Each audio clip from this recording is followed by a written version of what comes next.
खबरों के बुलेटिन के स्पॉन्सर ने रियल्टर गुरजतिंदर सिंह रंधावा। हर तरह की प्रॉपर्टी खरीदण ते वेचण लई तुसीं कॉल कर सकते हो। सत श्री अकाल जी, तुसीं देख रहे हो पंजाब मेल USA TV ते मैं सुरभि। खबरां दे इस बुलेटिन च बहुत-बहुत स्वागत। पेश आन देश विदेश नाल जुड़ियां होईयां कुछ खास ते चौंधियां खबरां। अमेरिका विच इमीग्रेशन छापियां विरुद्ध मुड़ होए दंगे। ट्रंप प्रशासन नूं अदालत तो फिर लगा छोटा जिहा झटका। मैं कुछ भी करा मैनू नोबल शांति पुरस्कार नहीं मिलेगा, डोनाल्ड ट्रंप ने बयान किया अपना दर्द। सिख कारोबारी ते दूजा जानलेवा हमला। पाकिस्तान ने ट्रंप नूं नोबल पुरस्कार लई किया नामजद, कहा पाक भारत की जंग रोकी। 85 चीनी नागरिकां नूं दिता गया देश निकाला। हुण इन्हां खबरां दा विस्तार। इस दे नाल ही देश ते विदेश नाल जुड़ियां होईयां तमाम खबरां।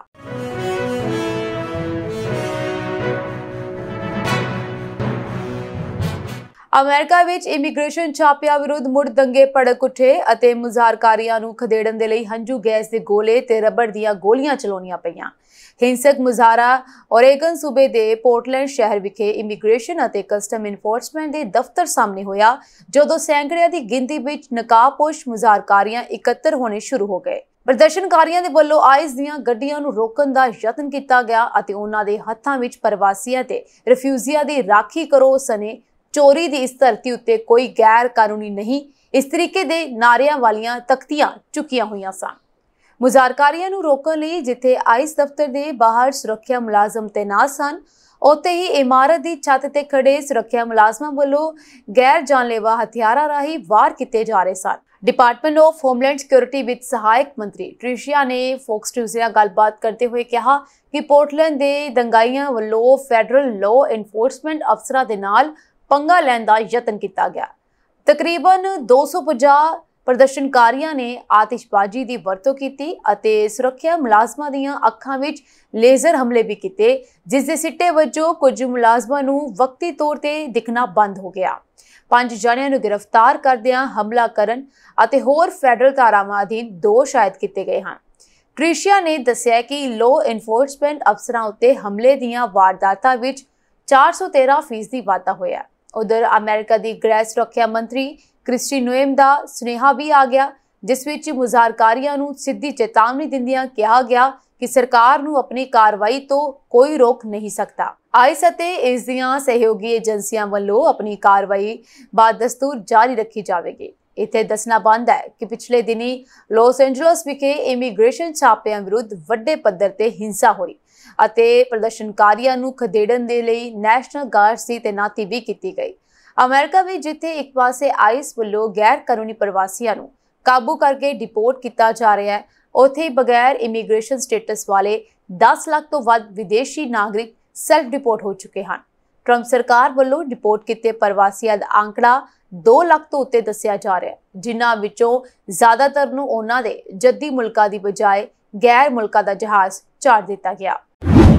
अमेरिका विच कोलंबिया यूनिवर्सिटी के विद्यार्थी ਅਤੇ फलस्तीन पक्षी कारकुन महमूद खलील ਨੂੰ अमरीकी अदालत ने इमीग्रेशन हिरासत तो रिहा करने का हुक्म दिता है। यह फैसला ट्रंप प्रशासन के लिए वड्डा झटका मन्निया जा रहा है, क्योंकि खलील ਨੂੰ मार्च 2025 विच गाजा ते इजराइल की कार्रवाई विरुद्ध प्रदर्शन करने ते गिरफ्तार किया गया सी। जज माइकल ने राहत दिंदे हुए कहा कि खलील एक कानूनी पक्का निवासी है, उस वालों ना तो भज्जन का डर है, ना ही वह किसी लिए खतरा है। अदालत ने यह भी मनिया कि सरकार वालों लगातार वजावां बदलन अते खलील की लंबी हिरासत संविधानक तौर पर उसके बुनियादी हकों की उलंघना है। खलील के वकीलों अते हकों लिए काम कर रही संस्थावां ने इस फैसले को न्याय की जित करार दिता। खलील ने भी रिहाई तो बाद कहा यह न्याय की जित है, पर यह 3 महीने पहला हो जानी चाहिए सी। यह मामला ट्रंप प्रशासन वालों प्रो फलस्तीन विद्यार्थियों ਅਤੇ कारकुनां के खिलाफ चल रही कार्रवाइयां विच सब तो उच्च प्रोफाइल मामलों विचों एक है, जिस विच इमीग्रेशन कानून की एक अनखेडी धारा वरती गई सी। अमरीकी राष्ट्रपति डोनाल्ड ट्रंप ने कहा कि उन्होंने भारत ਅਤੇ पाकिस्तान के विचकार जंग रोकण ਜਾਂ रूस यूक्रेन ਅਤੇ इजराइल ईरान टकरावां विच उन्हां दे यत्नां लई नोबल शांति पुरस्कार नहीं मिलेगा। ट्रंप ने अपने social media platform truth social ते एक पोस्ट विच कहा कि मैं जो भी करा मैनू नोबल शांति पुरस्कार नहीं मिलेगा। अमरीकी राष्ट्रपति ने अपनी पोस्ट की शुरुआत यह कहंदिया की कि वो ये ऐलान करते हुए बहुत खुश हैं कि वो अते विदेश मंत्री मार्को रूबियो कांगो अते रवांडा विचकार टकराव नूं रोकण लई एक शानदार संधि दा विचोलगी कर रहे हैं।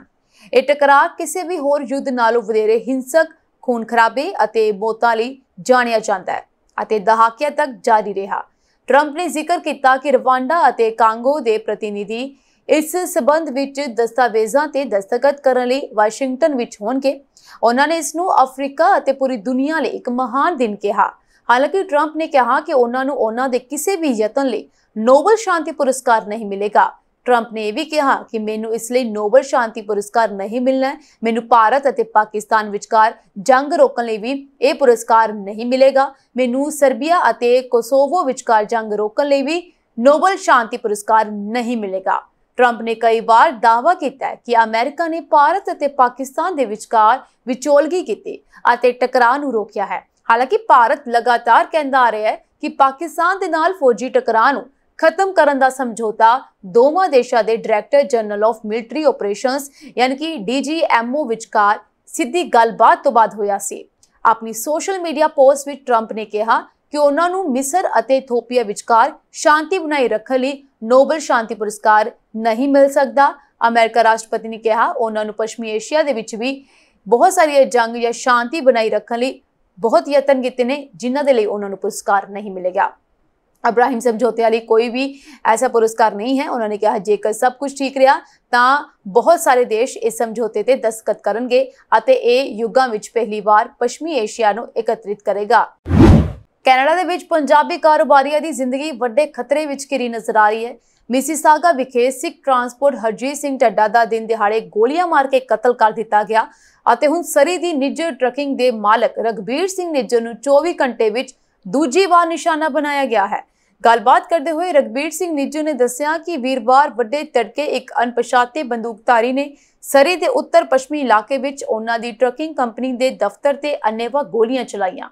मौके ते पुजे सरी पुलिस के अफसरां नूं चले हुए कुछ कारतूस बरामद हुए। गोलीबारी की वारदात तो 24 घंटे पहला बिल्कुल उसी जगह ते कुछ शक्कियां ने गड्डियां दे शीशे तोड़े अते गैसोलीन छिड़क के अग ला दित्ते। 18 जून ਅਤੇ 19 जून की सवेर वापरिया इन्हां वारदातां मगरों निज्जर परिवार डरिया होया है।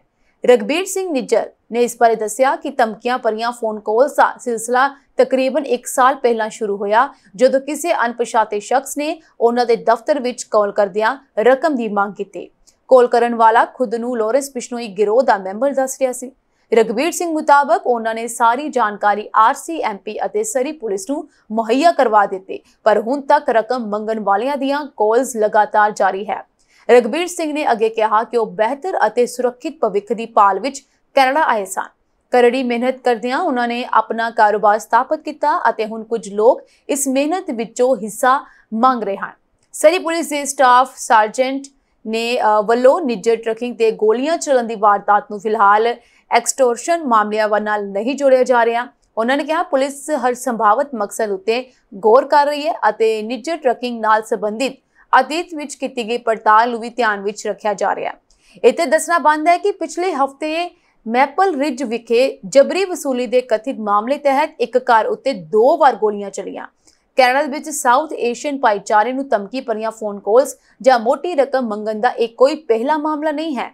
सरी विखे एक बैंकेट हॉल के मालक सतीश कुमार ने CTV नाल गलबात करदियां दस्सिया कि उन्हां तो $20 लाख की मंग की जा रही है अते रकम ना देण दी सूरत विच परिवार सने खत्म करन दीयां धमकियां दित्तियां जा रही हैं। सतीश कुमार के सद्दे ते पिछले दिनी भाईचारे का इकट्ठ होया जिस विच फैडरल प्रोविंशियल अते म्यूनसिपल सियासतदानां ने भी शमूलियत की। पुलिस का कहना है कि पिछले 6 महीने दौरान जबरी वसूली दीयां धमकियां वाले 10 मामले सामने आ चुके हैं पर वड्डी गिनती विच शिकायतां पुलिस कोल पुजदियां ही नहीं। सरी पुलिस ने लोकां नूं अपील की है कि जे किसी कोल इन्हां मामलिਆਂ बारे कोई भी जानकारी होवे तां ओह संपर्क कर सकते हैं। पाकिस्तान सरकार ने अमरीकी राष्ट्रपति डोनाल्ड ट्रंप नूं 2026 के नोबल शांति पुरस्कार लई नामजद किया है। पाकिस्तान का कहना है कि भारत पाकिस्तान युद्ध दौरान ट्रंप दीयां कूटनीतिक पहलकदमियां अते विचोलगी ने एक वड्डी जंग नूं टालण विच मदद की। ਪਾਕਿਸਤਾਨ ਸਰਕਾਰ ਨੇ ਆਪਣੇ ਅਧਿਕਾਰਤ ਬਿਆਨ ਵਿੱਚ ਕਿਹਾ ਕਿ ਟਰੰਪ ਨੇ ਨਵੀਂ ਦਿੱਲੀ ਅਤੇ ਇਸਲਾਮਾਬਾਦ ਦੋਵਾਂ ਦੇ ਨਾਲ ਗੱਲ ਕਰਕੇ ਜੰਗਬੰਦੀ ਵਿੱਚ ਮੁੱਖ ਭੂਮਿਕਾ ਨਿਭਾਈ ਹੈ। ਇਸ ਨਾਲ ਦੋ ਪਰਮਾਣੂ ਸ਼ਕਤੀਆਂ ਵਿਚਕਾਰ ਜੰਗ ਦੀ ਸੰਭਾਵਨਾ ਟਲ ਗਈ। ਪਾਕਿਸਤਾਨ ਨੇ ਕਸ਼ਮੀਰ ਮੁੱਦੇ ਤੇ ਟਰੰਪ ਦੀ ਵਿਚੋਲਗੀ ਦੀ ਪੇਸ਼ਕਸ਼ ਦੀ ਵੀ ਸ਼ਲਾਘਾ ਕੀਤੀ ਅਤੇ ਕਿਹਾ ਹੈ ਕਿ ਜਦੋਂ ਤੱਕ ਕਸ਼ਮੀਰ ਦਾ ਹੱਲ ਨਹੀਂ ਹੁੰਦਾ ਉਦੋਂ ਤੱਕ ਖੇਤਰ ਵਿੱਚ ਸਥਾਈ ਸ਼ਾਂਤੀ ਨਹੀਂ ਹੋ ਸਕਦੀ। ਹਾਲਾਂਕਿ ਟਰੰਪ ਨੇ ਕਿਹਾ ਹੈ ਕਿ ਮੈਂ ਜਿੰਨੀਆਂ ਮਰਜ਼ੀ ਜੰਗਾਂ ਰੋਕਾਂ, ਮੈਂ ਜੋ ਵੀ ਕਰ ਲਵਾਂ, ਮੈਨੂੰ ਨੋਬਲ ਪੁਰਸਕਾਰ ਨਹੀਂ ਮਿਲੇਗਾ। ਅਮਰੀਕੀ ਰਾਸ਼ਟਰਪਤੀ ਟਰੰਪ ਨੇ ਦਾਅਵਾ ਕੀਤਾ ਕਿ ਉਹਨਾਂ ਨੇ ਭਾਰਤ ਅਤੇ ਪਾਕਿਸਤਾਨ ਦੇ ਵਿਚਕਾਰ ਜੰਗ ਟਾਲਣ ਅਤੇ ਰੂਸ, ਯੂਕਰੇਨ ਅਤੇ ਈਰਾਨ, ਇਜ਼ਰਾਈਲ ਵਰਗੇ ਵਿਵਾਦਾਂ ਨੂੰ ਹੱਲ ਕਰਨ ਵਿੱਚ ਮਹੱਤਵਪੂਰਨ ਭੂਮਿਕਾ ਨਿਭਾਈ, ਪਰ ਉਹਨਾਂ ਨੂੰ ਨੋਬਲ ਸ਼ਾਂਤੀ ਪੁਰਸਕਾਰ ਨਹੀਂ ਮਿਲ ਸਕਦਾ। ਇਸ ਤੋਂ ਇਲਾਵਾ ਟਰੂ ਸੋਸ਼ਲ ਤੇ ਪੋਸਟ ਕਰਦਿਆਂ ਉਹਨਾਂ ਨੇ ਇਹੀ ਗੱਲ ਦੁਬਾਰਾ ਦੁਹਰਾਈ ਕਿ ਉਹਨਾਂ ਨੇ ਬਹੁਤ ਵਾਰ ਕੋਸ਼ਿਸ਼ ਕੀਤੀ ਹੈ ਅਤੇ ਸ਼ਾਂਤੀ ਬਣਾਈ ਰੱਖਣ ਵਾਸਤੇ ਉਹਨਾਂ ਨੇ ਆਪਣੇ ਪੂਰੇ ਯਤਨ ਕੀਤੇ, ਪਰ ਇਸ ਦੇ ਬਾਵਜੂਦ ਵੀ ਉਹਨਾਂ ਨੂੰ ਕੋਈ ਵੀ ਸਨਮਾਨ ਨਹੀਂ ਮਿਲੇਗਾ। ਇਹ ਇੱਕ ਖੂਨੀ ਸੰਘਰਸ਼ ਸੀ ਜੋ ਦਹਾਕੇ ਤੱਕ ਚੱਲਿਆ, ਜਿਸ ਨੂੰ ਉਹਨਾਂ ਨੇ ਰੋਕਿਆ ਹੈ। ਸ਼੍ਰੀਲੰਕਾ ਵਿੱਚ ਸਾਈਬਰ ਅਪਰਾਧ ਦੇ ਦੋਸ਼ੀ ਪਾਏ ਗਏ 85 ਚੀਨੀ ਨਾਗਰਿਕਾਂ ਨੂੰ ਦੇਸ਼ ਨਿਕਾਲਾ ਦੇ ਦਿੱਤਾ ਗਿਆ। ਕੋਲੰਬੋ ਅੰਤਰਰਾਸ਼ਟਰੀ ਹਵਾਈ ਅੱਡੇ ਦੇ ਅਧਿਕਾਰੀਆਂ ਨੇ ਇਹ ਜਾਣਕਾਰੀ ਦਿੱਤੀ ਹੈ। ਪੁਲਿਸ ਨੇ ਕੇਂਦਰੀ ਪ੍ਰਾਂਤ ਦੇ ਕੁੰਡਾਸਲੇ ਕਸਬੇ ਵਿੱਚ ਸਾਈਬਰ ਅਪਰਾਧ ਗਤੀਵਿਧੀਆਂ ਵਿੱਚ ਸ਼ਾਮਲ 22 ਔਰਤਾਂ ਸਮੇਤ 130 ਚੀਨੀ ਨਾਗਰਿਕਾਂ ਨੂੰ ਗ੍ਰਿਫਤਾਰ ਕੀਤਾ ਸੀ। ਇਹਨਾਂ ਸਾਰਿਆਂ ਨੂੰ ਟੈਲਡੇਨੀਆ ਦੀ ਮੈਜਿਸਟ੍ਰੇਟ ਅਦਾਲਤ ਵਿੱਚ ਪੇਸ਼ ਕੀਤਾ ਗਿਆ। ਅਧਿਕਾਰੀ ਦੇ ਅਨੁਸਾਰ ਦੋਸ਼ੀਆਂ ਦੇ ਕਬਜ਼ੇ ਵਿੱਚੋਂ 200 ਤੋਂ ਵੱਧ ਮੋਬਾਈਲ ਫੋਨ, 100 ਤੋਂ ਵੱਧ ਲੈਪਟਾਪ ਅਤੇ ਹੋਰ ਸੂਚਨਾ ਟੈਕਨੋਲੋਜੀ ਉਪਕਰਨ ਜ਼ਬਤ ਕੀਤੇ ਗਏ।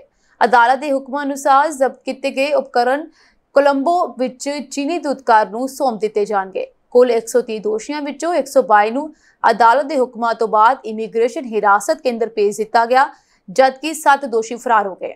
ਅਧਿਕਾਰੀਆਂ ਨੇ ਦੱਸਿਆ ਕਿ ਉਹਨਾਂ ਵਿੱਚੋਂ 85 ਨੂੰ ਸ਼ੁੱਕਰਵਾਰ ਨੂੰ 5 ਬੱਸਾਂ ਵਿੱਚ ਹਵਾਈ ਅੱਡੇ ਤੇ ਲਿਆਂਦਾ ਗਿਆ ਅਤੇ ਉਹਨਾਂ ਨੂੰ ਜਹਾਜ਼ ਰਾਹੀਂ ਚੀਨ ਦੇ ਗੁਆਂਗਜ਼ੂ ਸ਼ਹਿਰ ਭੇਜਿਆ ਗਿਆ। ਇਜ਼ਰਾਈਲ ਅਤੇ ਈਰਾਨ ਵਿਚਕਾਰ ਟਕਰਾਅ ਸ਼ੁਰੂ ਹੋਣ ਤੋਂ ਇੱਕ ਹਫ਼ਤੇ ਬਾਅਦ ਦੋਵਾਂ ਦੇਸ਼ਾਂ ਵੱਲੋਂ ਇੱਕ ਦੂਜੇ ਤੇ ਹਮਲੇ 8ਵੇਂ ਦਿਨ ਵੀ ਜਾਰੀ ਰਹੇ। ਇੱਕ ਪਾਸੇ ਜਿੱਥੇ ਅਮਰੀਕੀ ਰਾਸ਼ਟਰਪਤੀ ਡੋਨਾਲਡ ਟਰੰਪ ਯੁੱਧ ਵਿੱਚ ਫੌਜੀ ਭਾਗੀਦਾਰੀ ਤੇ ਵਿਚਾਰ ਕਰ ਰਹੇ ਹਨ, ਉੱਥੇ ਦੂਜੇ ਪਾਸੇ ਟਕਰਾਅ ਨੂੰ ਰੋਕਣ ਲਈ ਨਵੇਂ ਕੂਟਨੀਤਿਕ ਯਤਨ ਸ਼ੁਰੂ ਕੀਤੇ ਜਾ ਰਹੇ ਹਨ। ਟਰੰਪ ਇਸ ਗੱਲ ਤੇ ਵਿਚਾਰ ਕਰ ਰਹੇ ਹਨ ਕਿ ਕੀ ਈਰਾਨ ਦੇ ਫੋਰਡੋ ਯੂਰੇਨੀਅਮ ਸੰਸ਼ੋਧਨ ਪਲਾਂਟ ਤੇ ਹਮਲਾ ਕੀਤਾ ਜਾਵੇ, ਜੋ ਕਿ ਇੱਕ ਪਹਾੜ ਦੇ ਹੇਠਾਂ ਸਥਿਤ ਹੈ ਅਤੇ ਇਸ ਨੂੰ ਵਿਆਪਕ ਤੌਰ ਤੇ ਪਹੁੰਚ ਤੋਂ ਬਾਹਰ ਮੰਨਿਆ ਜਾਂਦਾ ਹੈ, ਪਰ ਅਮਰੀਕਾ ਦੇ ਬੰਕਰ ਬਸਟਰ ਬੰਬ ਇਸ ਨੂੰ ਤਬਾਹ ਕਰ ਸਕਦੇ ਹਨ। ਵਾਸ਼ਿੰਗਟਨ ਸਥਿਤ ਇੱਕ ਈਰਾਨੀ ਮਨੁੱਖੀ ਅਧਿਕਾਰ ਸਮੂਹ ਅਨੁਸਾਰ ਇਨ੍ਹਾਂ ਹਮਲਿਆਂ ਵਿੱਚ ਈਰਾਨ ਵਿੱਚ ਘੱਟੋ-ਘੱਟ 657 ਲੋਕ ਮਾਰੇ ਗਏ ਹਨ ਅਤੇ 2000 ਤੋਂ ਵੱਧ ਜ਼ਖਮੀ ਹੋਏ ਹਨ। ਟਰੰਪ ਨੇ ਕਿਹਾ ਹੈ ਕਿ ਉਹ ਅਗਲੇ 2 ਹਫ਼ਤਿਆਂ ਦੇ ਅੰਦਰ ਫੈਸਲਾ ਕਰਨਗੇ ਕਿ ਈਰਾਨ ਤੇ ਹਮਲਾ ਕਰਨਾ ਹੈ ਜਾਂ ਨਹੀਂ। ਉਹ ਅਜੇ ਵੀ ਕਾਫੀ ਸੰਭਾਵਨਾ ਦੇਖਦੇ ਹਨ ਕਿ ਈਰਾਨ ਦੇ ਪਰਮਾਣੂ ਪ੍ਰੋਗਰਾਮ ਤੇ ਅਮਰੀਕਾ ਤੇ ਇਜ਼ਰਾਈਲ ਦੀਆਂ ਮੰਗਾਂ ਗੱਲਬਾਤ ਰਾਹੀਂ ਪੂਰੀਆਂ ਕੀਤੀਆਂ ਜਾ ਸਕਦੀਆਂ ਹਨ। ਈਰਾਨ ਦੇ ਵਿਦੇਸ਼ ਮੰਤਰੀ ਨੇ ਇਸ ਬਾਰੇ ਗੱਲਬਾਤ ਕੀਤੀ। ਫਰਾਂਸ ਅਤੇ ਜਰਮਨੀ ਤੇ ਆਪਣਾ ਹਮਰੁਤਬਾ ਨਾਲ ਹੀ ਯੂਰੋਪੀਅਨ ਯੂਨੀਅਨ ਦੇ ਚੋਟੀ ਦੇ ਕੂਟਨੀਤਿਕ ਦੇ ਨਾਲ ਮੁਲਾਕਾਤਾਂ ਲਈ ਜਨੇਵਾ ਦੀ ਯਾਤਰਾ ਤੇ ਹਨ। ਬ੍ਰਿਟਿਸ਼ ਵਿਦੇਸ਼ ਮੰਤਰੀ ਨੇ ਕਿਹਾ ਹੈ ਕਿ ਉਹ ਵਾਈਟ ਹਾਊਸ ਵਿੱਚ ਅਮਰੀਕੀ ਵਿਦੇਸ਼ ਮੰਤਰੀ ਮਾਰਕੋ ਰੂਬੀਓ ਅਤੇ ਰਾਜਦੂਤ ਸਟੀਵ ਵਿਟਕੋਫ ਦੇ ਨਾਲ ਮੁਲਾਕਾਤ ਕਰਕੇ ਇੱਕ ਸਮਝੌਤੇ ਦੀ ਸੰਭਾਵਨਾ ਤੇ ਚਰਚਾ ਕੀਤੀ, ਜੋ ਟਕਰਾਅ ਨੂੰ ਘੱਟ ਕਰ ਸਕਦਾ ਹੈ। ਇਜ਼ਰਾਈਲ ਈਰਾਨ ਜੰਗ ਲਗਾਤਾਰ ਵਧਦੀ ਜਾ ਰਹੀ ਹੈ। ਦੋਵੇਂ ਦੇਸ਼ ਇੱਕ ਦੂਜੇ ਉੱਤੇ ਲਗਾਤਾਰ ਹਮਲੇ ਕਰ ਰਹੇ ਹਨ। ਹੁਣ ਇਸੇ ਵਿਚਾਲੇ ਅਮਰੀਕਾ ਵੱਲੋਂ ਆਪਣੇ ਫਾਈਟਰ ਜੈਟ ਜੰਗ ਵਾਲੀ ਦਿਸ਼ਾ ਵੱਲ ਤੋਰੇ ਗਏ ਹਨ। ਮਿਲੀ ਜਾਣਕਾਰੀ ਮੁਤਾਬਕ ਅਮਰੀਕੀ ਹਵਾਈ ਸੈਨਾ ਨੇ 8 ਜਿਸ ਵਿੱਚ F-22, KC-135 ਤੇ KC-46 ਟੈਂਕਰਾਂ ਦੁਆਰਾ ਸਮਰਥਿਤ RAF ਲਿੰਕਨ ਹੀਥ UK ਤੋਂ ਰਵਾਨਾ ਹੋ ਗਏ ਹਨ। ਰਿਪੋਰਟਾਂ ਦੇ ਅਨੁਸਾਰ ਉਹਨਾਂ ਦੀ ਮੰਜ਼ਿਲ ਜਾਰਡਨ ਵਿੱਚ ਮੁਫਕ ਸਾਲਟੀ ਏਬੀ ਹੈ। ਇਸ ਦੌਰਾਨ 5ਵੀਂ ਪੀੜ੍ਹੀ ਦੇ ਜਹਾਜ਼ਾਂ ਅਤੇ ਉਹਨਾਂ ਦੇ ਹਵਾਈ ਰਿਫਿਊਲਰਾਂ ਦੀਆਂ ਕੁਝ ਦਿਲਚਸਪ ਤਸਵੀਰਾਂ ਵੀ ਸਾਹਮਣੇ ਆਈਆਂ ਹਨ, ਜਦੋਂ ਮੱਧ ਪੂਰਬ ਵੱਲ ਵਧ ਰਹੇ ਸਨ ਤਾਂ ਜੋ ਅਮਰੀਕਾ ਵਿੱਚ ਤੈਨਾਤ ਬਾਕੀ ਅਮਰੀਕੀ ਸੰਪਤੀਆਂ ਵਿੱਚ ਸ਼ਾਮਲ ਹੋ ਸਕਣ। 20 ਜੂਨ 2025 ਦੀ ਸਵੇਰ ਨੂੰ ਜਹਾਜ਼ਾਂ ਨੇ ਆਪਣੀ ਆਖਰੀ ਮੰਜ਼ਿਲ ਵੱਲ ਦੁਬਾਰਾ ਉਡਾਨ ਭਰੀ। 4 F-22 ਜਹਾਜ਼ਾਂ ਦੀ ਪਹਿਲੀ ਉਡਾਨ TABOR ਟੈਬੋਰ 51 ਸੀ, ਜਿਸ ਨੂੰ KC-460 ਗੋਲਡ 03 ਦਾ ਨਾਲ ਤੋਰਿਆ ਗਿਆ। ਪਹਿਲੇ ਭਾਗ ਤੋਂ 1 ਘੰਟੇ ਬਾਅਦ F-22 ਜਹਾਜ਼ਾਂ ਦੀ ਟੈਬੋਰ 71 ਉਡਾਨ ਅਤੇ KC-135 ਗੋਲਡ 23 ਨੇ ਆਪਣਾ ਸਫ਼ਰ ਸ਼ੁਰੂ ਕੀਤਾ। ਰਿਪੋਰਟਾਂ ਦੇ ਅਨੁਸਾਰ KC-46 ਤੋਂ ਤਕਨੀਕੀ ਸਮੱਸਿਆ ਕਾਰਨ RAF ਮਿਲਡਨ ਹਾਲ ਵਾਪਸ ਜਾਣਾ ਪਿਆ ਅਤੇ ਇਸ ਦੀ ਥਾਂ ਇੱਕ ਹੋਰ KC-46 ਜਿਸ ਨੂੰ ਗੋਲਡ 13 ਕਿਹਾ ਜਾਂਦਾ ਹੈ ਉਸਨੇ ਸੁਰੱਖਿਅਤ ਢੰਗ ਦੇ ਨਾਲ ਉਤਰਿਆ। ਲੈਂਡਿੰਗ ਪਾਰ ਦੀਆਂ ਸੀਮਾਵਾਂ ਨੂੰ ਪੂਰਾ ਕਰਨ ਦੇ ਲਈ ਕੁਝ ਬਾਲਣ ਸਾੜਨ ਤੋਂ ਬਾਅਦ ਗੋਲਡ 03 ਸੁਰੱਖਿਅਤ ਢੰਗ ਦੇ ਨਾਲ ਉਤਰਿਆ। ਇਹ ਸਪਸ਼ਟ ਨਹੀਂ ਹੈ ਕਿ F-22 ਜਹਾਜ਼ ਦਾ ਬਾਕੀ ਚੌਥਾ ਹਿੱਸਾ ਕਦੋਂ ਰਵਾਨਾ ਹੋ ਸਕੇਗਾ। ਕੋਰੋਨਾ ਵਾਇਰਸ ਇੱਕ ਵਾਰ ਫਿਰ ਜਾਨਲੇਵਾ ਬਣਦਾ ਜਾ ਰਿਹਾ ਹੈ। ਇਸ ਦੇ ਨਵੇਂ ਵੇਰੀਐਂਟ ਨਿਮਸ ਨੇ ਸਿਹਤ ਮਾਹਰਾਂ ਦੀ ਚਿੰਤਾ ਵਧਾ ਦਿੱਤੀ ਹੈ। ਤਾਜ਼ਾ ਜਾਣਕਾਰੀ ਦੇ ਮੁਤਾਬਕ ਕੋਰੋਨਾ ਦੇ ਨਵੇਂ ਰੂਪ ਯਾਨੀ ਨਿਮਸ ਵੇਰੀਐਂਟ ਨੇ ਅਮਰੀਕਾ ਅਤੇ ਚੀਨ ਵਿੱਚ ਆਪਣਾ ਅਸਰ ਦਿਖਾਉਣਾ ਸ਼ੁਰੂ ਕਰ ਦਿੱਤਾ ਹੈ। ਨਵੇਂ ਰੂਪ ਨਿਮਸ ਨੂੰ ਅਧਿਕਾਰੀ ਤੌਰ ਤੇ NB.1.8.1 ਵਜੋਂ ਜਾਣਿਆ ਜਾਂਦਾ ਹੈ। ਇਹ variant Washington, New York, California, Australia, UK ਅਤੇ ਵਰਜੀਨੀਆ ਵਰਗੇ ਕਈ ਅਮਰੀਕੀ ਰਾਜਾਂ ਵਿੱਚ ਪਾਇਆ ਗਿਆ ਹੈ। ਇਸ ਨੂੰ ਰੇਜ਼ਰ ਬਲੇਡ ਥਰੋਟ ਵਜੋਂ ਵੀ ਜਾਣਿਆ ਜਾ ਰਿਹਾ ਹੈ ਕਿਉਂਕਿ ਇਹ ਗਲੇ ਵਿੱਚ ਤੇਜ਼ ਖਰਾਸ਼ ਦਾ ਕਾਰਨ ਬਣ ਸਕਦਾ ਹੈ। ਇਹ ਲੱਛਣ ਭਾਰਤ ਦੇ ਕੁਝ ਮਰੀਜ਼ਾਂ ਵਿੱਚ ਵੀ ਦੇਖੇ ਜਾ ਰਹੇ ਹਨ। US centre for disease control and prevention ਅਨੁਸਾਰ NB.1.8.1 ਪਹਿਲਾਂ ਹੀ 7 ਜੂਨ ਤੱਕ ਨਵੇਂ COVID-19 ਮਾਮਲਿਆਂ ਵਿੱਚੋਂ ਲਗਭਗ 1/3 ਯਾਨੀ ਕਿ 37% ਲਈ ਜ਼ਿੰਮੇਵਾਰ ਹੈ। Global initiative on sharing all influenza data ਦੇ ਅਨੁਸਾਰ ਨਿਮਸ ਵੇਰੀਐਂਟ ਘੱਟੋ-ਘੱਟ 13 ਅਮਰੀਕੀ ਰਾਜਾਂ ਵਿੱਚ ਪਾਇਆ ਗਿਆ। ਇਹ ਵੇਰੀਐਂਟ ਜਿਸ ਨੂੰ NB.1.8.1 ਕਿਹਾ ਜਾਂਦਾ ਹੈ ਚੀਨ ਅਤੇ ਕਈ ਹੋਰ ਏਸ਼ੀਆਈ ਦੇਸ਼ਾਂ ਵਿੱਚ COVID-19 ਮਾਮਲਿਆਂ ਵਿੱਚ ਵਾਧੇ ਦਾ ਕਾਰਨ ਬਣ ਰਿਹਾ ਹੈ। ਯੂਰਪ ਦੇ ਮਾਹਰ ਉੱਥੇ ਮਾਮਲਿਆਂ ਵਿੱਚ ਸੰਭਾਵਿਤ ਵਾਧੇ ਦੀ ਭਵਿੱਖਬਾਣੀ ਕਰ ਰਹੇ ਹਨ। ਇਹ ਜਾਣਨਾ ਬਹੁਤ ਜ਼ਰੂਰੀ ਹੈ ਕਿ ਇਹ ਨਵਾਂ ਵੇਰੀਐਂਟ ਨਿਮਸ ਕੀ ਹੈ, ਇਹ ਕਿੰਨਾ ਖਤਰਨਾਕ ਹੈ ਅਤੇ ਇਸ ਦੇ ਲੱਛਣ ਕੀ ਹਨ ਤਾਂ ਜੋ ਇਸ ਬਾਰੇ ਸੁਚੇਤ ਰਹਿ ਸਕੀਏ। ਨਿਮਸ ਦੇ ਲੱਛਣ ਹੋਰ ਰੂਪਾਂ ਦੇ ਸਮਾਨ ਹਨ ਪਰ ਕੁਝ ਮਰੀਜ਼ਾਂ ਵਿੱਚ ਐਲਰਜੀ ਵਰਗੇ ਲੱਛਣ ਹੋ ਸਕਦੇ ਹਨ ਜਿਵੇਂ ਕਿ ਨੱਕ ਬੰਦ ਹੋਣਾ ਅਤੇ ਵਗਣਾ। ਦੂਜਿਆਂ ਵਿੱਚ ਜ਼ੁਕਾਮ ਜਾਂ ਫਲੂ ਵਰਗੇ ਲੱਛਣ ਹੋ ਸਕਦੇ ਹਨ ਜਿਵੇਂ ਕਿ ਬੁਖਾਰ, ਗਲੇ ਵਿੱਚ ਖਰਾਸ਼, ਥਕਾਵਟ, ਸਿਰ ਦਰਦ ਅਤੇ ਮਾਸਪੇਸ਼ੀਆਂ ਜਾਂ ਸਰੀਰ ਵਿੱਚ ਦਰਦ। ਕੁਝ ਲੋਕਾਂ ਨੂੰ ਖੰਘ ਅਤੇ ਸਾਹ ਲੈਣ ਵਿੱਚ ਮੁਸ਼ਕਲ ਹੋ ਸਕਦੀ ਹੈ। ਮਤਲੀ, ਉਲਟੀਆਂ ਜਾਂ ਦਸਤ ਵੀ ਹੋ ਸਕਦੇ ਹਨ। ਹਾਲਾਂਕਿ ਇਸ ਵੇਰੀਐਂਟ ਨੇ ਰੇਜ਼ਰ ਬਲੇਡ ਥਰੋਟ ਨਾਮਕ ਇੱਕ ਦਰਦਨਾਕ ਲੱਛਣ ਵੀ ਪੈਦਾ ਕੀਤਾ ਹੈ। ਰਿਪੋਰਟ ਅਨੁਸਾਰ ਮਰੀਜ਼ਾਂ ਨੇ ਇਸ ਲੱਛਣ ਦੀ ਤੁਲਨਾ ਗਲੇ ਵਿੱਚ ਰੇਜ਼ਰ ਬਲੇਡ ਫਸਣ ਨਾਲ ਕੀਤੀ ਹੈ। ਈਰਾਨ ਅਤੇ ਇਜ਼ਰਾਈਲ ਵਿਚਾਲੇ ਚੱਲ ਰਹੀ ਜੰਗ ਨੇ ਸਾਰਿਆਂ ਨੂੰ ਬੇਚੈਨ ਕਰਕੇ ਰੱਖਿਆ ਹੋਇਆ ਹੈ। ਇਸ ਤਹਿਤ ਕਈ ਭਾਰਤੀ ਵੀ ਈਰਾਨ ਵਿੱਚ ਫਸੇ ਹੋਏ ਹਨ ਜਿਸ ਨੂੰ ਲੈ ਕੇ ਭਾਰਤ ਨੇ ਆਪਣੇ ਲੋਕਾਂ ਨੂੰ ਮੁਲਕ ਵਾਪਸ ਲਿਆਉਣ ਦੇ ਲਈ ਆਪਰੇਸ਼ਨ ਸਿੰਧੂ ਚਲਾਇਆ ਹੋਇਆ ਹੈ। ਉੱਥੇ ਈਰਾਨ ਨੇ ਆਪਣੇ 에ਅਰ ਸਪੇਸ ਨੂੰ ਖਾਸ ਕਰਕੇ ਭਾਰਤੀ ਉਡਾਨਾਂ ਲਈ ਖੋਲ੍ਹ ਦਿੱਤਾ ਹੈ। ਆਪਰੇਸ਼ਨ ਸਿੰਧੂ ਦੇ ਤਹਿਤ ਈਰਾਨੀ ਸ਼ਹਿਰਾਂ ਵਿੱਚ ਫਸੇ ਘੱਟੋ-ਘੱਟ 1000 ਭਾਰਤੀ ਵਿਦਿਆਰਥੀਆਂ ਦੇ ਅਗਲੇ 2 ਦਿਨਾਂ ਵਿੱਚ ਦਿੱਲੀ ਪਹੁੰਚਣ ਦੀ ਉਮੀਦ ਹੈ। ਪਹਿਲੀ ਉਡਾਨ ਰਾਤ 20 ਜੂਨ 2025 ਨੂੰ ਰਾਤ 11 ਵਜੇ ਨਵੀਂ ਦਿੱਲੀ ਪਹੁੰਚੀ। ਦੂਜੀ ਅਤੇ ਤੀਜੀ ਉਡਾਨ ਸ਼ਨੀਵਾਰ ਨੂੰ ਪਹੁੰਚਣ ਦੀ ਉਮੀਦ ਹੈ, ਇੱਕ ਸਵੇਰ ਅਤੇ ਦੂਜੀ ਸ਼ਾਮ ਨੂੰ। ਇਜ਼ਰਾਈਲੀ ਅਤੇ ਈਰਾਨੀ ਫੌਜਾਂ ਵਿਚਕਾਰ ਚੱਲ ਰਹੇ ਮਿਜ਼ਾਈਲ ਅਤੇ ਡਰੋਨ ਹਮਲਿਆਂ ਕਾਰਨ ਜ਼ਿਆਦਾਤਰ ਈਰਾਨੀ ਹਵਾਈ ਖੇਤਰ ਅੰਤਰਰਾਸ਼ਟਰੀ ਉਡਾਨਾਂ ਲਈ ਬੰਦ ਕਰ ਦਿੱਤਾ ਗਿਆ। ਹਾਲਾਂਕਿ ਇਸ ਦੇ ਬਾਵਜੂਦ ਭਾਰਤ ਨੂੰ ਆਪਣੇ ਵਿਦਿਆਰਥੀਆਂ ਨੂੰ ਕੱਢਣ ਲਈ ਇੱਕ ਵਿਸ਼ੇਸ਼ ਕੋਰੀਡੋਰ ਦਿੱਤਾ ਗਿਆ। ਭਾਰਤ ਨੇ ਈਰਾਨ ਤੋਂ ਭਾਰਤੀ ਨਾਗਰਿਕਾਂ ਨੂੰ ਕੱਢਣ ਲਈ ਆਪਰੇਸ਼ਨ ਸਿੰਧੂ ਸ਼ੁਰੂ ਕਰਨ ਦਾ ਐਲਾਨ ਕੀਤਾ ਕਿਉਂਕਿ ਇਜ਼ਰਾਈਲ ਦੇ ਨਾਲ ਈਰਾਨ ਦਾ ਟਕਰਾਅ ਘਟਣ ਦੀ ਬਜਾਏ ਵੱਧਦਾ ਜਾ ਰਿਹਾ ਹੈ। ਦਿੱਲੀ ਵਿੱਚ ਈਰਾਨੀ ਦੂਤਾਵਾਸ ਦੇ ਅਧਿਕਾਰੀਆਂ ਨੇ ਕਿਹਾ ਹੈ ਕਿ ਕੁਝ ਵਿਦਿਆਰਥੀਆਂ ਦੇ ਜ਼ਖਮੀ ਹੋਣ ਤੋਂ ਬਾਅਦ ਈਰਾਨੀ ਵਿਦੇਸ਼ ਮੰਤਰਾਲਾ ਤਹਿਰਾਨ ਵਿੱਚ ਭਾਰਤੀ ਮਿਸ਼ਨ ਦੇ ਸੰਪਰਕ ਵਿੱਚ ਹੈ। ਈਰਾਨ ਵਿੱਚ 4000 ਤੋਂ ਵੱਧ ਭਾਰਤੀ ਨਾਗਰਿਕ ਰਹਿ ਰਹੇ ਹਨ ਅਤੇ ਉਹਨਾਂ ਵਿੱਚੋਂ ਅੱਧੇ ਵਿਦਿਆਰਥੀ ਹਨ। ਵਿਦੇਸ਼ ਮੰਤਰਾਲੇ ਦੀ ਇੱਕ ਅਧਿਕਾਰਤ ਬਰੀਫਿੰਗ ਦੇ ਅਨੁਸਾਰ ਇਸ ਹਫ਼ਤੇ ਦੀ ਸ਼ੁਰੂਆਤ ਵਿੱਚ ਉੱਤਰੀ ਈਰਾਨ ਤੋਂ 110 ਭਾਰਤੀ ਵਿਦਿਆਰਥੀਆਂ ਨੂੰ ਕੱਢਿਆ ਗਿਆ ਸੀ ਅਤੇ ਸੜਕ ਰਾਹੀਂ ਯੇਰੇਵਨ, ਅਰਮੇਨੀਆ ਲਿਜਾਇਆ ਗਿਆ। ਤਹਿਰਾਨ ਅਤੇ ਯੇਰੇਵਨ ਵਿੱਚ ਭਾਰਤੀ ਮਿਸ਼ਨਾਂ ਵਿਚਕਾਰ ਚੰਗੇ ਤਾਲਮੇਲ ਕਾਰਨ ਵਿਦਿਆਰਥੀਆਂ ਨੂੰ ਕੱਢਣਾ ਸਫਲ ਰਿਹਾ। ਭਾਰਤੀ ਵਿਦਿਆਰਥੀ 18 ਜੂਨ ਨੂੰ ਯੇਰੇਵਨ ਤੋਂ ਇੱਕ ਵਿਸ਼ੇਸ਼ ਉਡਾਨ ਵਿੱਚ ਸਵਾਰ ਹੋਏ ਅਤੇ 19 ਜੂਨ ਦੀ ਸਵੇਰ ਨਵੀਂ ਦਿੱਲੀ ਪਹੁੰਚੇ।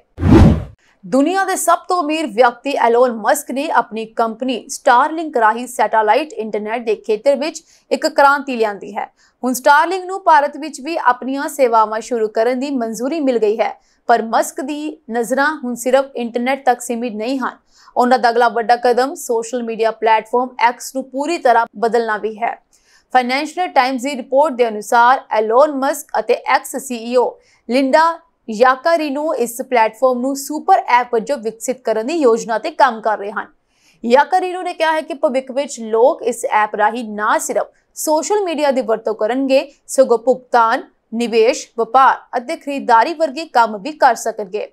ਕੰਪਨੀ ਜਲਦੀ ਹੀ ਆਪਣਾ ਕ੍ਰੈਡਿਟ ਅਤੇ ਡੈਬਿਟ ਕਾਰਡ ਵੀ ਲਾਂਚ ਕਰ ਸਕਦੀ ਹੈ। कंपनी एक्स मनी नाम का एक डिजिटल वॉलेट भी लॉन्च करने की तैयारी कर रही है, जिसकी मदद नाल उपभोक्ता समान खरीद सकणगे, पैसे ट्रांसफर कर सकणगे ਅਤੇ ਹੋਰ ਵਿੱਤੀ ਲੈਣ-ਦੇਣ कर सकणगे। हालांकि इस दिशा विच काम करना आसान नहीं है, क्योंकि कंपनी ਨੂੰ ਇਸ ਦੇ ਲਈ कई देशों के नियमां ਅਤੇ कानूनां की पालना करनी पवेगी। ਮੰਨਿਆ ਜਾਂਦਾ ਹੈ कि एलोन मस्क चीन की मशहूर ऐप WeChat तो प्रेरित है, जिस विच मैसेजिंग के नाल-नाल भुगतान ਅਤੇ खरीदारी ਦੀਆਂ सहूलतां भी ਹਨ। मस्क एक्स ਨੂੰ एक समान ऑल इन वन प्लेटफॉर्म बनाना चाहता है। हालांकि अजिही कोशिश पहला WhatsApp द्वारा भी की गई सी, पर इसनू सीमित सफलता मिल सके। एक्स मनी पहला अमेरिका विच लॉन्च किया जाएगा और फिर हौली हौली दूजे देशों विच फैलाया जाएगा। भारत वर्गे वड्डे बाजार विच इसकी बहुत संभावना है। हालांकि कंपनी ने अजे तक इस पुष्टि नहीं की है कि सेवा इत्थे कदों शुरू की जाएगी, पर यह लगातार तय है कि मस्क भारत नू नजरअंदाज नहीं करेगा। पाकिस्तान की पुलिस ने सिंध सूबे च घट गिनती हिंदू फिरके दियां 3 लड़कियां ते उन्हां दे चचेरे भरा नूं जबरदस्ती धर्म तब्दीली के दोषां तो बाद हिंदू फिरके दे भारी विरोध का सामना करना पिया। 3 भैणां जिन्हां दी उम्र 16, 19 ते 22 साल की है ते उन्हां दे 13 साल के चचेरे भरा दियां मावां की अपील तो बाद हिंदू फिरके ने सख्त विरोध किया। सीनियर पुलिस अधिकारी गुलाम नबी ने इस बारे दस्सिया कि 4 पीड़ितां नूं पुलिस ने वीरवार की शाम हैदराबाद तो बचाया।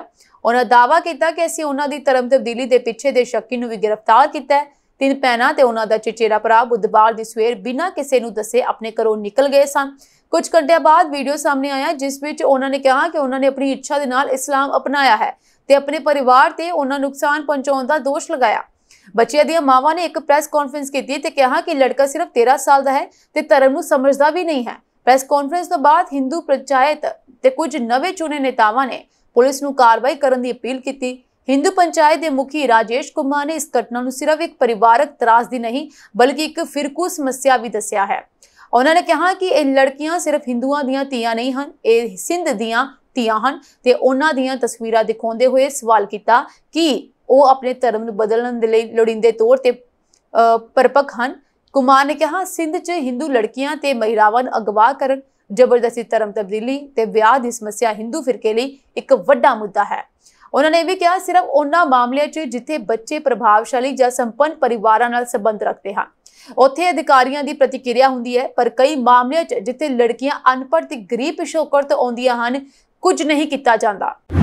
ਇਹ ਸਾਂਝੀ देश ਤੇ विदेश ਨਾਲ जुड़ियां हुई कुछ खास ਤੇ ਚੋਣਵੀਆਂ ਖਬਰਾਂ और अपडेट्स ਨਾਲ जुड़े रहने के लिए तुसीं बने रहो पंजाब मेल यूएसए टीवी ਦੇ ਨਾਲ। ਤੁਹਾਡੇ ਸਭ ਦਾ बहुत बहुत धन्यवाद।